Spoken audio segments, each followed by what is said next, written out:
Salve a tutti ragazzi e bentornati sul canale. Oggi andiamo a ficcare il naso nella storia di un titoletto abbastanza particolare, perché non molti conoscono Nights into Dream, gioco uscito nel 1996 per lo sfortunato Sega Saturn, un titolo che a discapito della sua fama in realtà era molto avveniristico, che è uscito anche in un ambito videoludico molto delicato, perché eravamo proprio negli anni del passaggio tra il 2D e il 3D, con la Sony che stava facendo capolino sul mercato con una certa PlayStation 1 e una Nintendo agguerrita che invece stava sviluppando il suo nuovo sistema a 64 bit. Ed è con tutto questo casino attorno che la Sega, o meglio il Sonic Team di Yuji Naka, decise di creare un gioco diverso dal solito e di non investire nella loro mascotte principale in Sonic per quella che era la loro attuale console di punta, ovvero il Sega Saturn. È un gioco particolarissimo ragazzi e vi assicuro che vale la pena conoscerlo perché è uno di quei progetti dove si vede la vera passione che gli sviluppatori ci mettevano nel realizzarlo. Solito avviso, il canale principale è ancora oscurato, riusciremo prima o poi a sbloccarlo. Se volete ritrovare tutti i miei vecchi video senza cercarveli uno per uno sulla barra di ricerca, iscrivetevi anche al secondo canale che lì ci ho messo tutte le playlist. Bene ragazzoli, c'è la piccola che come al solito mi sta distruggendo lo studio, quindi adesso mi sbrigo a chiudere l'introduzione e la vado a fermare. E iniziamo quindi con la nostra storia.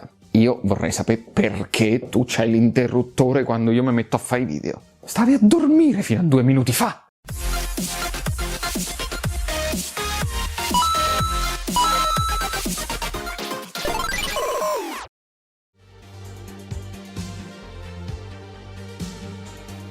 I primi concept di Nights into Dream risalgono al 1992, ma il vero e proprio sviluppo iniziò soltanto nel 1995 e non ci fu proprio l'ultimo scapestrato a progettare Nights into Dream, perché c'era l'intero Sonic Team, la santa trinità della Sega, penso di aver appena detto una cosa atroce, composta da Yuji Naka, Naoto Shima e Takashi Iizuka, rispettivamente produttore programmatore, direttore e lead designer. E chi erano questi tizi per chi è vissuto sulla Luna negli ultimi 30 anni? Niente, Yuji Naka è soltanto il vero e proprio creatore di Sonic, dell'idea di Sonic, mentre Oshima è il designer che ha creato l'estetica del riccio blu a cui siamo ormai affezionati. E avere un team del genere al timone, con una console appena lanciata che si basa su una nuova tecnologia incentrata sulla grafica tridimensionale, tutti quanti si sarebbero aspettati un Sonic in 3D.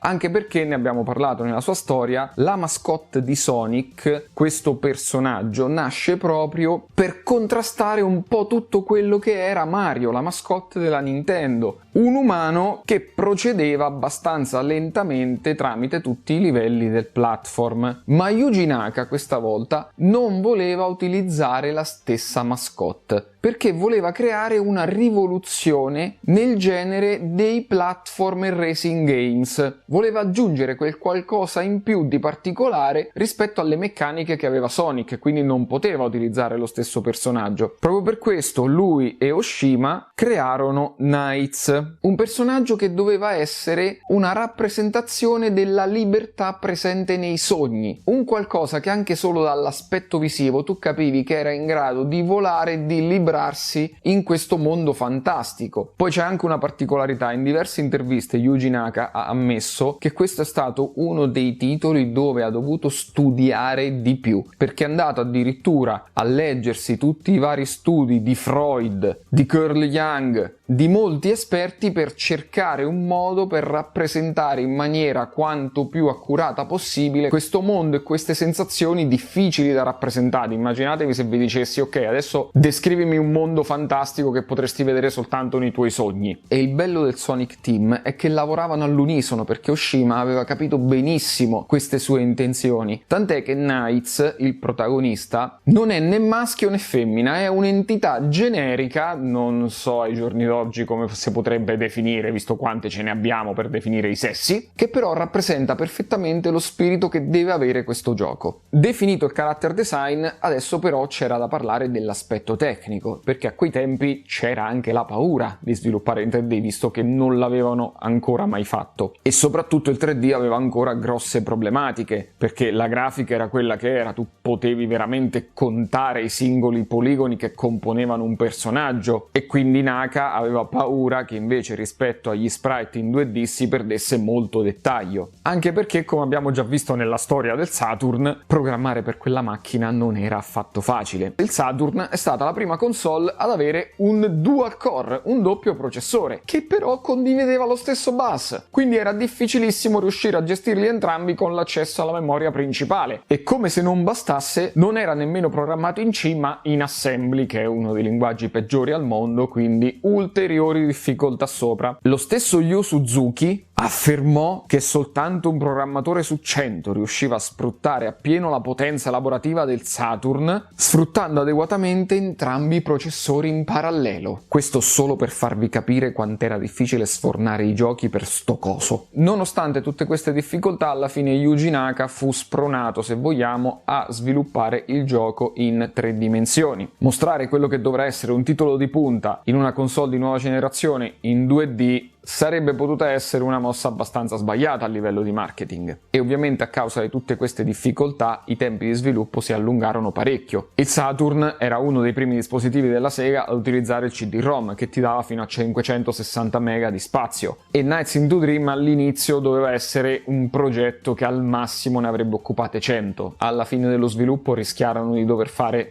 2 CD per schiaffarci tutto quello che avevano creato. Ma una particolarità di Nights into Dream è che si sviluppato in 3D, ma in realtà il personaggio principale si muove in 2 dimensioni, non per un problema di risorse ma per il fatto che nelle simulazioni Yuji Naka aveva visto che era troppo complicato guidare il personaggio in un ambiente completamente 3D. È vero che il gioco cambia spesso visuale, passa dal side scrolling alla visuale in terza persona, quindi tu ti accorgi che ti stai muovendo in un ambiente 3D, ma in entrambi i casi ti puoi muovere soltanto in 2 direzioni. A livello visivo Nights into Dream era qualcosa di spettacolare, perché erano riusciti a creare dei mondi pieni di colori, degli effetti audio e delle colonne sonore che accompagnavano benissimo il tutto, anzi che aumentavano, diminuivano di intensità in base a certe situazioni, e si creava uno strano mix tra momenti di serenità e caos più totale. Quindi sì, erano riusciti anche tramite i loro studi proprio sulla fase REM a trasporre in videogioco quella che potrebbe essere un'ambientazione o una situazione all'interno di un sogno. Ma qui ci fu una chicca, che questa non so se la sapete, perché durante la fase di sviluppo Yuji Naka si accorse che era complicato muovere il personaggio con il controller standard del Sega Saturn, perché quello aveva soltanto la croce direzionale che, a detta loro, era studiata per i picchiaduro. A detta mia è una delle peggiori mai viste, però ok. E quindi si misero a tavolino e impiegarono altri 6 mesi di sviluppo, segnatevi questa cosa, 6 mesi di sviluppo, per creare un controller adatto a questo tipo di gioco. E il risultato, tenetevi forte, fu questo.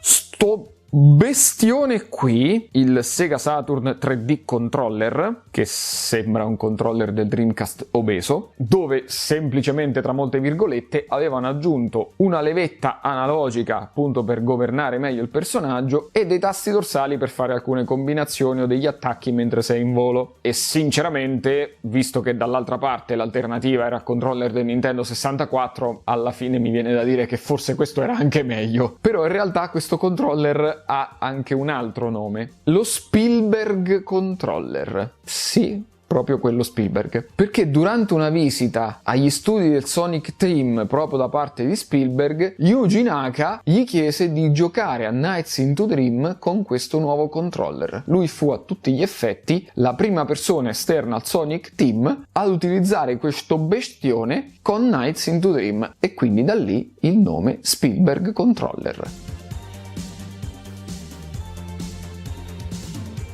La trama di Nights into Dream è abbastanza semplice quanto particolare in realtà. Ogni notte, quando tutti quanti vanno a letto, finiscono nel mondo dei sogni, in 2 città separate, Nightopia e Nightmare. Ovviamente su Nightopia ci va chi sta facendo bei sogni, Nightmare ci va chi sta facendo gli incubi. E già da questo punto noteremo quelli che secondo me sono degli aspetti parecchio comuni rispetto alla saga del nostro amato Riccio Blu. Ogni persona che sta sognando e si trova a Nightopia ha una serie di sfere colorate che gli ronzano attorno che rappresentano tutti i vari stati d'animo della psiche umana. E il cattivo di turno, il re di Nightmare, lo stregone Wiseman, vuole proprio catturare queste sfere per avere abbastanza potere per assoggettare prima Nightopia e poi addirittura il mondo reale. Quindi c'è un tizio cattivo che vuole rubare le sfere del potere.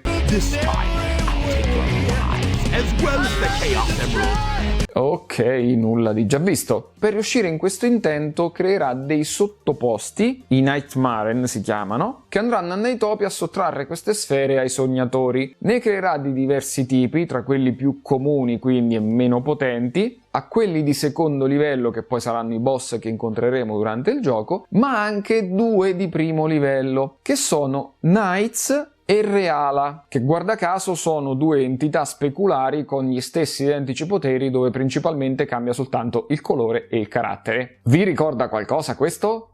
I found you, Shadow!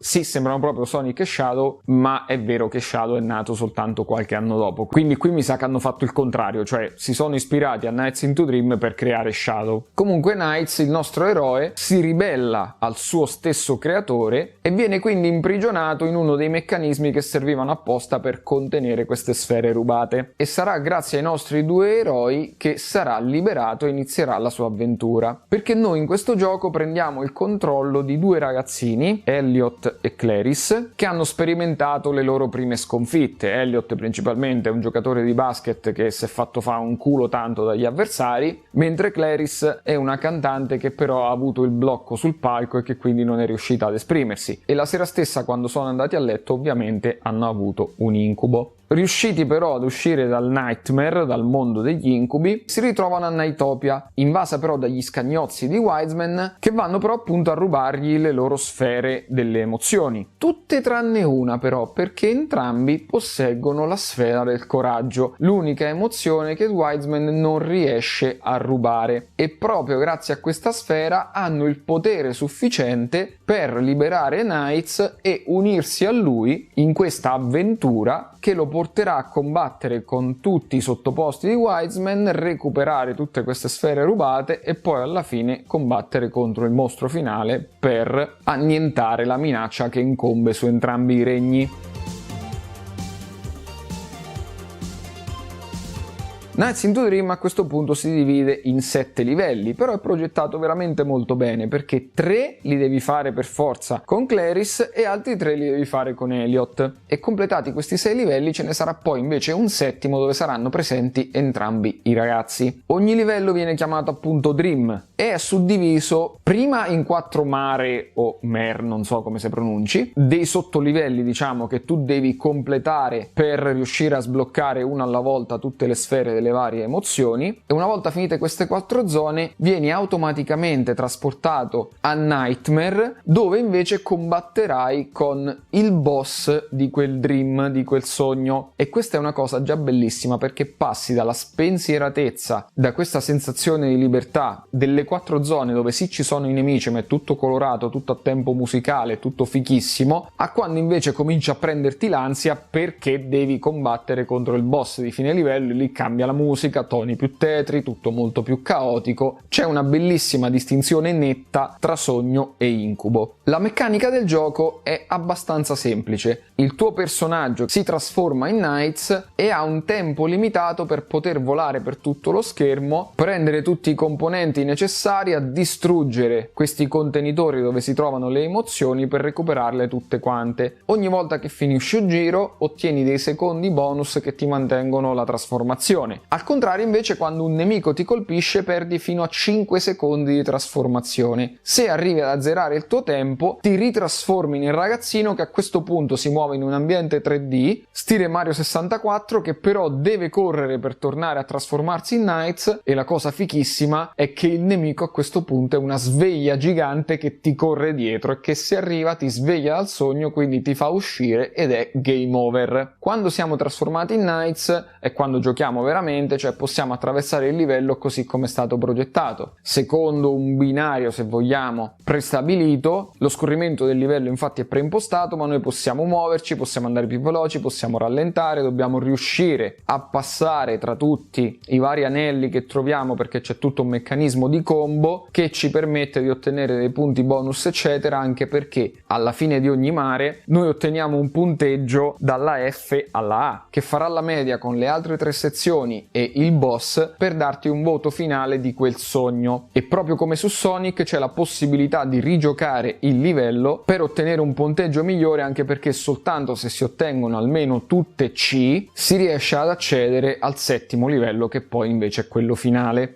Ma oltre ad una gestione maniacale a livello tecnico dell'hardware del Saturn, perché la gestione dei 2 processori era veramente sviluppata in maniera impeccabile sia per muovere il personaggio che per contemporaneamente gestire tutti gli elementi in background che dovevano ruotare, quindi avevano fatto davvero un lavorone a livello tecnico, ma c'era addirittura un sistema di vita artificiale all'interno di Nights into Dreams. Perché durante il gioco erano presenti i Nightopians, gli abitanti di Nightopia, che reagivano in maniera dinamica a quello che facevamo noi durante il gioco. Questi potevano cambiare carattere, incavolarsi con te oppure no, se gli andavi addosso, li trattavi male, eccetera. Potevano deporre le uova, potevano nascere, potevano anche morire. Il tutto mentre tu stai girando per sto cazzottina di schermo a sbloccare tutte le sfere delle varie emozioni. Questo sistema si chiamava A-Life. E la cosa fichissima è che quando tu sconfiggevi uno dei vari Nightmare in giro per il livello, quello diventava una sfera che sghizzava via sullo schermo. Se quella sfera andava a beccare un Nightopian, c'era la possibilità che quello deponesse un uovo e creasse un ibrido tra i due, quello che si chiamerà Mepian. E questi Mepian ce ne stanno tantissimi tipi, addirittura all'interno del gioco, in alcuni casi sono anche collezionabili, tant'è che ce n'è uno che è proprio il re Mepian, che è difficilissimo farlo venire fuori e che addirittura si mette a costruire un castello in mezzo al gioco per fartici interagire, ma è una roba da pazzi di quanta roba ci hanno messo in questo cavolo di Nights into Dreams e dell'attenzione maniacale ai dettagli, perché questo A-Life System era anche in grado di cambiare il tempo della melodia in base a come avevi interagito con questi Nighttopians durante lo scorrere del livello, e addirittura tutto questo era anche influenzato dall'ora di gioco, perché andava a leggere l'orario dell'orologio interno del Sega Saturn, orologio con cui poi ci faranno anche un'altra cosa da pazzi che adesso tra poco vi spiego. Però voi rendetevi conto di come si ponevano gli sviluppatori quando si mettevano in testa di far uscire un titolo particolare negli anni 90.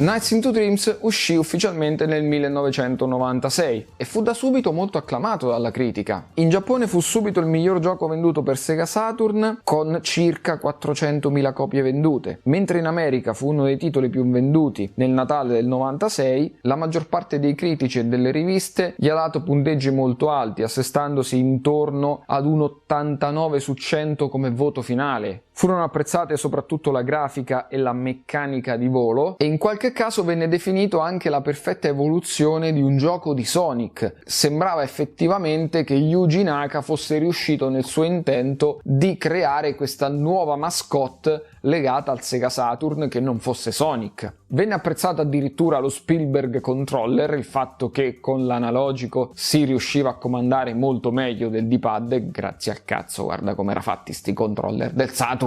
E quasi tutti comunque erano d'accordo sul fatto che il Sonic Team era riuscito a trasporre il mondo dei sogni all'interno di una home console. Questa distinzione tra Nightopia e Nightmare, le ambientazioni che cambiano completamente, la musica dietro che si accelera e diventa più inquietante. Il gioco era riuscito davvero a convincere sotto questi aspetti. Non mancarono però le critiche, soprattutto legate alle limitazioni nei movimenti. È vero che Yuji Naka, testando il gioco, aveva visto che un movimento completamente in 3D risultava troppo difficile per controllare Knights, ma la critica comunque aveva visto invece l'ambientazione di Mario 64, dove lì sei libero di andare ovunque. Un'altra critica abbastanza gettonata era quella che forse l'hardware del Saturn non era sufficientemente potente per questo tipo di animazioni e di velocità, perché in più occasioni si verificarono dei glitch o dei rallentamenti durante il gioco. Non erano così frequenti, però il Sega Saturn non aveva un coprocessore dedicato apposta all'accelerazione 3D come invece succedeva sulla prima PlayStation, quindi in realtà un po' avevano ragione. Il 3D veloce soprattutto il Sega Saturn lo soffre parecchio. Ma al di là di questi due aspetti, per tutto il resto Nights into Dreams fu lodatissimo dalla critica, tant'è che vinse il Best Graphics and Best Programming ai Japan Game Awards, e da programmatore vi dico che il secondo è strameritato, perché se sono riusciti a fare una roba del genere programmando in assembler con due processori che sono legati praticamente da un capello, se no salta in aria tutto, credetemi che il Sonic Team se lo merita tutto quel premio. E sempre nel 1996 fu tra i nominati come gioco di volo dell'anno, dove però vinse Pilot Wings 64, e mascotte più cool, che ovviamente vinse Mario. Ma venne anche inserito come il 70° miglior gioco da console di tutti i tempi, descritto come diverso da tutto quello che avete visto finora, un platform 2.5D ma senza il platform. Mentre vinsero in realtà un altro premio. Il Saturn 3D, lo Spielberg Controller, vinse la miglior periferica del 1996. Voi pensate come cazzo eravamo messi per colpa del Nintendo 64, mortacci loro, nel 96 per far vincere ad una roba del genere il premio miglior periferica dell'anno?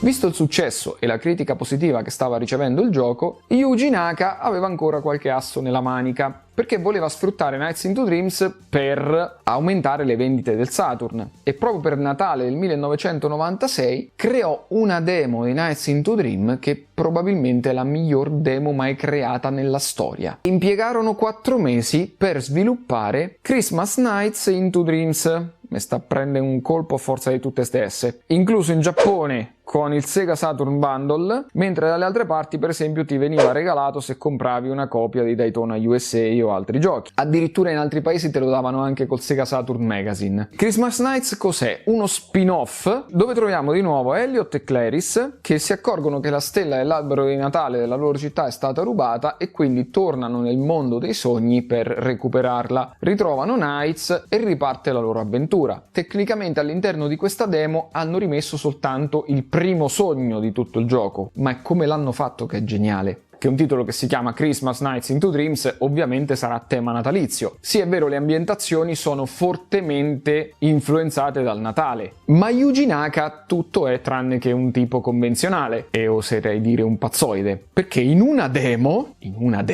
lui ci ha messo un sistema che interagiva con l'orologio interno del Sega Saturn e cambiava i contenuti in base alla data in cui li giocavi. Se il sistema vedeva che stavi lanciando il gioco a novembre o a gennaio, il titolo del gioco cambiava in Winter Nights, notti d'inverno, e semplicemente tutto il livello è ricoperto da uno strato di neve. Se si accorgeva però che ci stavi giocando a dicembre, il titolo cambiava e diventava Christmas Nights, e a quel punto oltre alla neve cambiavano anche i componenti interattivi, tipo tutti i vari box diventavano regali, era pieno di campane, cambiava addirittura la musica, c'era un mix tra Jingle Bell e un'altra di Nights into Dream originale però rifatta a cappella. Ci sono i Nightopians vestiti da elfi e appaiono alberi di Natale ovunque, ma non penserete che sia mica finita qui, vero? Ci sono sempre a tema la modalità Capodanno, la Valentine's Day, San Valentino, ovviamente la Halloween che cambia anche lì lo scenario, e la April Fool's Day, il 1 aprile, il pesce d'aprile, dove anziché Nights portate i panni di Reala, vi cambia proprio il personaggio, soltanto in quel giorno dell'anno. E dici, oh, vabbè, c'avevi ragione, guarda quanta cavolo di roba sono andati a mettere dentro una demo. A posto? Andiamo avanti? No, perché c'è altra roba. Potevi riprodurre il gioco come CD musicale con tutte le varie tracce, potevi utilizzare il mixer per cambiarle queste tracce, potevi andare a vedere come si evolveva l'A-Life System in base a quello che facevi, c'era la modalità Time Attack e oltre a tutto questo c'era anche la possibilità di giocare come Sonic al posto di Knights. No, in questo caso Sonic non vola, si deve fare tutta quanta l'ambientazione proprio così come facevano Elliot e Clarice, però ovviamente con il salto di Sonic e con delle animazioni un po' più particolari rispetto a loro. E questa, ragazzi, è stata la primissima apparizione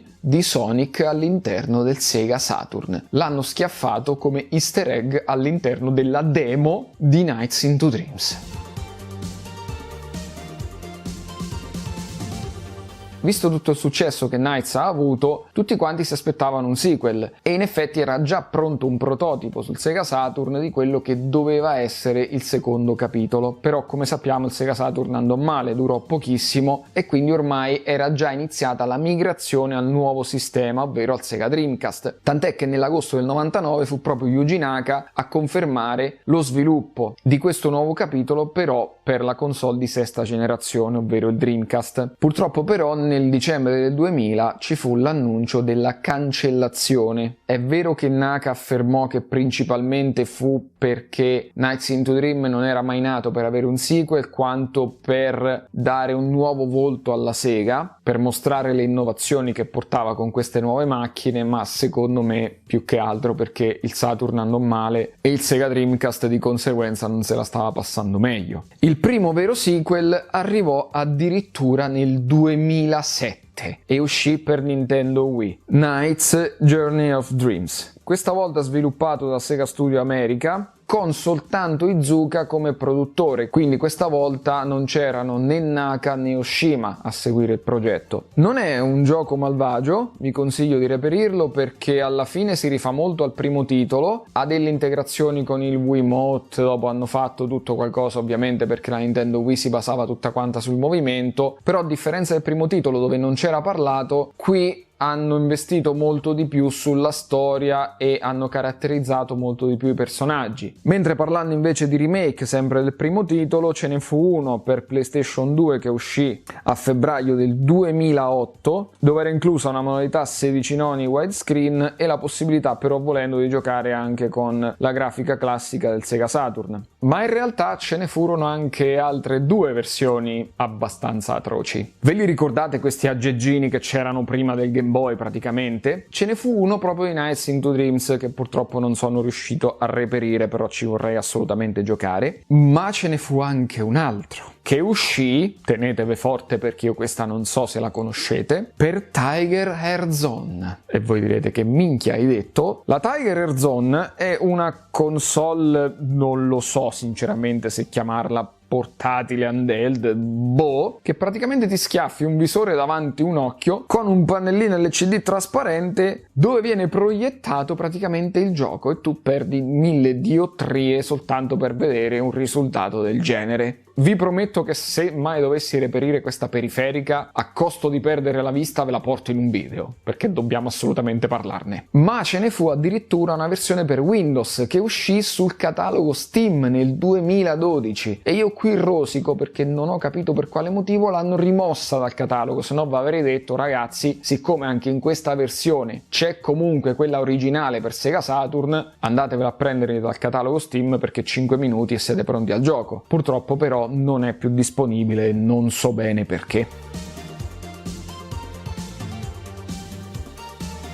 Nonostante il successo ottenuto, Nights into Dream subì le conseguenze di una cattiva politica da parte della Sega, sia per quanto riguarda il Saturn e di conseguenza per il Dreamcast. Ne abbiamo parlato in entrambe delle loro storie. Come sappiamo vissero 2 o 3 anni a testa e furono gli ultimi dispositivi hardware della Sega che poi invece diventerà soltanto una software house. Ma al di là della problematica legata principalmente a questi due hardware, c'è anche il fatto che l'immissione nel mercato della PlayStation da parte della Sony cambiò molto la prospettiva, perché già la Sega si rivolgeva ad un pubblico più adulto rispetto ai loro rivali di sempre, ovvero la Nintendo, che invece cercava comunque di puntare sempre più ai ragazzi un po' più piccoli, con un sistema di censura molto rigido che comunque permetteva anche ai più piccoli di usufruire principalmente di tutto il catalogo. Ma la PlayStation si rivolgeva anche ad un pubblico ancora più adulto rispetto al target della Sega, perché aveva delle icone come Lara Croft, Metal Gear Solid, Resident Evil, e a fronte di questi titoli vedere un tizio in calzamaglia asessuato che va in giro zompettando per i sogni, capite anche voi che è una cosa che viene associata ad un'utenza molto più piccola rispetto a quella dei titoli per PlayStation. E proprio questa fu anche un'altra delle cause per cui Nights into Dream non è un titolo che ha venduto poi così tanto, per quanto invece sia stato acclamato dalla critica, appunto per tutto il comparto tecnico, per la grafica, per l'innovazione, eccetera. Rimane l'amaro in bocca perché chi l'ha giocato veramente a quei tempi Nights into Dreams sa benissimo che probabilmente è uno dei pochi titoli che riesce a darti un'emozione così forte, perché quando ti trovi all'interno di quel gioco con quelle musiche, con quelle meccaniche, ti isoli da tutto il resto e sei completamente concentrato nel gioco, ti sembra di starci proprio dentro. Era una sensazione in effetti molto simile ai titoli di Resident Evil, ma opposta. Mentre tu in Resident Evil ti senti all'interno del gioco più per ansia e per inquietudine, perché non sai mai cosa ti aspetta dietro a quella porta, non sai mai se ti bastano le munizioni, se stai facendo il giro giusto, quello che può succedere al tuo personaggio, perché è fatto in quel modo, le inquadrature e le ambientazioni sono studiate ad hoc per far sì che tu ti immedesimi nel protagonista. Nights into Dreams faceva la stessa cosa ma con il sentimento opposto, cioè tu ti sentivi allegro e tranquillo con quello che, per quanto legato, limitato da un movimento in 2D, ti sembrava a tutti gli effetti un mondo dove svolazzare libero senza pensieri. Il personaggio di Nights è una presenza ricorrente in diversi titoli della Sega, è presente all'interno di Sonic Raiders e Sonic Raiders Zero Gravity, lo potete trovare all'interno di Phantasy Star Online 1 e 2 se collegate il Game Boy Advance al GameCube, c'è un suo cameo all'interno di Sonic and Sega All Star Racing ed è stato aggiunto anche come contenuto scaricabile proprio su Sonic Racing Cross Worlds di quest'anno, del 2025, ed è questo il motivo perché l'ho chiamato il Sonic che non ce l'ha fatta. Nights doveva diventare la mascotte del Sega Saturn, doveva essere questo nuovo modo di giocare, questo nuovo platform incentrato in un ambiente tridimensionale, a differenza di Sonic che ancora era soltanto in 2D, e secondo me sarebbe riuscito nel suo intento se fosse uscito una generazione prima. Se Nights into Dream fosse nato in 2D per Sega Mega Drive sarebbe venuto fuori un gioco comunque fichissimo, perché provate a immaginarvi quello che avete visto finora in 2D che funzionava comunque benissimo. A quel punto avresti avuto tempo di farlo conoscere e magari anche lui, proprio come Sonic, sarebbe sopravvissuto alla fine delle tue home console, perché ovviamente i titoli del nostro amichetto continuano a uscire addirittura anche per Nintendo. Io ogni volta che leggo Sega su un gioco della Switch mi prende lì per lì un infarto, tant'è che quella del Game Life quando mi vede sta lì pronta col defibrillatore, perché lo sa che quando vado a vedere tra l'usato del Nintendo Switch se scappa fuori una scritta Sega io casco lì per terra. Però almeno è riuscito a sopravvivere, anzi sono usciti anche dei bei titoletti nel frattempo. Purtroppo Nights non ce l'ha fatta, per quanto secondo me la Nintendo Switch poteva essere un'ottima piattaforma per rilanciare sia il gioco che il personaggio, visto che ormai sviluppi giochi anche per le piattaforme della Nintendo che hanno come target quasi principale i ragazzini. Nights into Dreams sarebbe potuto essere un ottimo titolo da aggiungere alla loro libreria. Avete fatto i porting per PlayStation e per Xbox e per Nintendo Switch no. Perché? Io non sono nessuno, ma anche tu hai dichiarato che era un titolo che veniva visto principalmente per bambini, stai rilasciando giochi per la Nintendo, che cazzottina ci vuole? Comunque, a parte questo dubbio personale, oggi vi ho voluto parlare di questo titolo così particolare, in parte anche innovativo, perché non mi è mai andato giù il fatto che lo conoscano in così pochi. So che adesso nei commenti mi direte io lo